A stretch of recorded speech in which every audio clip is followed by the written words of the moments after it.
Voici le son qu'entend Marie-Claude Allard 2 fois par jour lorsqu'elle rince ses germinations, des pousses de luzerne, de brocoli ou d'une foule de légumes qu'elle fait germer. Marie-Claude est crudivore et adepte de l'alimentation vivante. Elle ne cuit aucun aliment et préfère ceux qui sont toujours en croissance.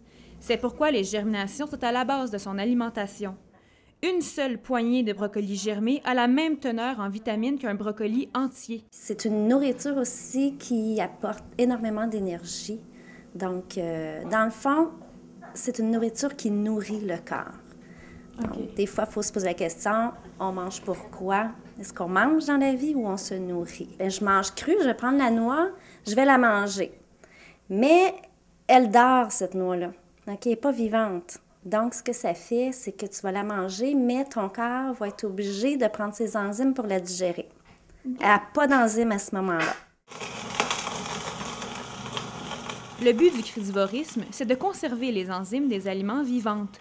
Lorsqu'elles sont toujours vivantes dans la nourriture, la digestion est facilitée. La digestion demande donc moins d'énergie, une énergie qui peut être consacrée à autre chose. Marguerite P. travaille chez Crudescence, un restaurant végétalien crudivore. Elle est aussi adepte de l'alimentation vivante et crue. Elle croit que c'est une manière de prendre conscience de sa santé et de son environnement. Dans le sens qu'on essaie de reconscientiser les gens, que tous les choix qu'ils font, en fait, alimentaires, peuvent vraiment avoir un impact au niveau de leur énergie, au niveau de leur santé. Pour Marguerite et Marie-Claude, l'alimentation vivante a aussi une dimension liée à la spiritualité et au bien-être. En prenant conscience de la vie des aliments, on serait en mesure de dégager soi-même davantage de vie. D'ailleurs, depuis qu'elle est crudivore, Marie-Claude s'entraîne à la course. Et en 4 ans et demi, elle est devenue triple marathonienne. De plus, comme ces aliments sont extrêmement légers, le corps serait plus ouvert aux émotions. L'effet d'être vide crée beaucoup d'émotions. Ça laisse les émotions en fleur de peau. Quand on mange et on se bourre, en fait, on engourdit nos émotions.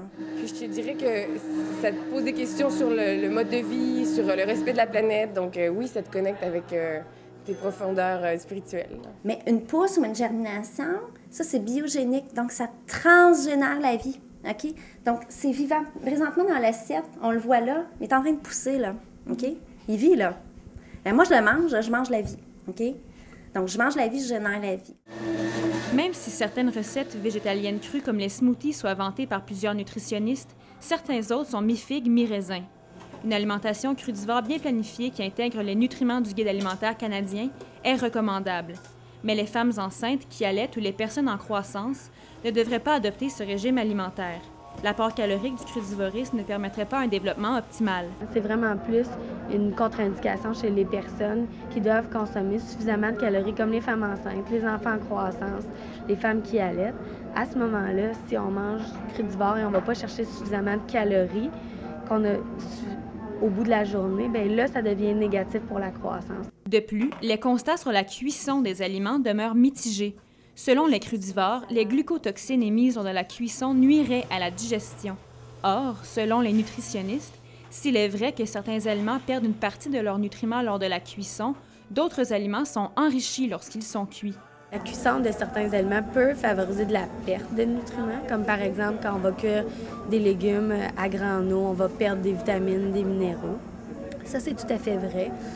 Par contre, le fait de cuire pour certains nutriments, ça peut permettre d'augmenter la teneur. Malgré les différents avis contradictoires, Marie-Claude, elle, continue de faire pousser ses aliments à toutes les semaines. Et elle peut même dire, sans jeu de mots, qu'elle a réellement pris racine dans ce nouvel univers alimentaire. Sophie Marcotte pour La Cité, à Ottawa.